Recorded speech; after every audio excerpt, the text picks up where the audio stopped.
সালের টি-20 বিশ্বকাপ থেকে অফিসিয়ালি বাদ পড়ে গেল বাংলাদেশ।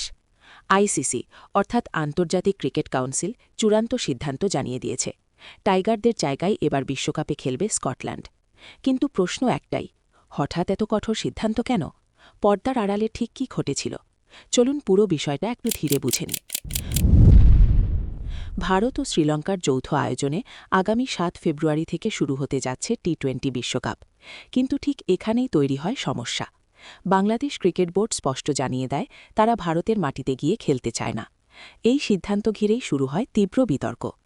বিভিন্ন রিপোর্ট অনুযায়ী বাংলাদেশের পেসার মুস্তাফিজুর রহমানকে বিসিসিআইয়ের নির্দেশে আইপিএল দল কেকেআর থেকে বাদ দেওয়া হয়। এরপরই আপত্তি তোলে বাংলাদেশ ক্রিকেট বোর্ড।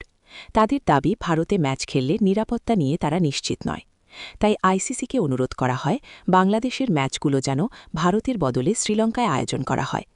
এই বিষয় নিয়ে আইসিসির সঙ্গে একাধিকবার চিঠি চালাচালি হয়, কিন্তু নির্ধারিত সময়সীমার মধ্যে চূড়ান্ত সম্মতি না আসায় শেষ পর্যন্ত বাংলাদেশকে বাদ দিয়ে বিশ্বকাপে নেওয়া হয় স্কটল্যান্ডকে। ক্রিকেট বিশেষজ্ঞদের মতে এই সিদ্ধান্তের ফলে বাংলাদেশকে পড়তে হতে পারে বড় আর্থিক ক্ষতির মুখে। কিন্তু এখানেই শেষ নয় বিতর্ক। বাংলাদেশ বাদ পড়ার পর এই পরিস্থিতিকে কাজে লাগাতে নামল পাকিস্তান। পাকিস্তান ক্রিকেট বোর্ডের চেয়ারম্যান এক সাংবাদিক সম্মেলনে বলেন, বাংলাদেশের সঙ্গে যা হয়েছে তা অন্যায়। বিশ্বকাপে আমরা খেলব কিনা তা সম্পূর্ণভাবে নির্ভর করবে আমাদের সরকারের সিদ্ধান্তের উপর। প্রধানমন্ত্রী এখন পাকিস্তানে নেই, তিনি ফিরলে চূড়ান্ত সিদ্ধান্ত জানানো হবে।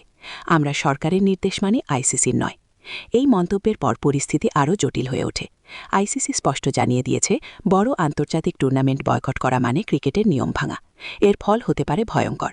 পাকিস্তানের বিরুদ্ধে দ্বিপাক্ষিক সিরিজ নিষিদ্ধ হতে পারে, এশিয়া কাপ থেকে বাদ পড়তে পারে দল, এমনকি পিএসএল খেলতে বিদেশি ক্রিকেটারদের এনওসি পর্যন্ত বন্ধ হয়ে যেতে পারে।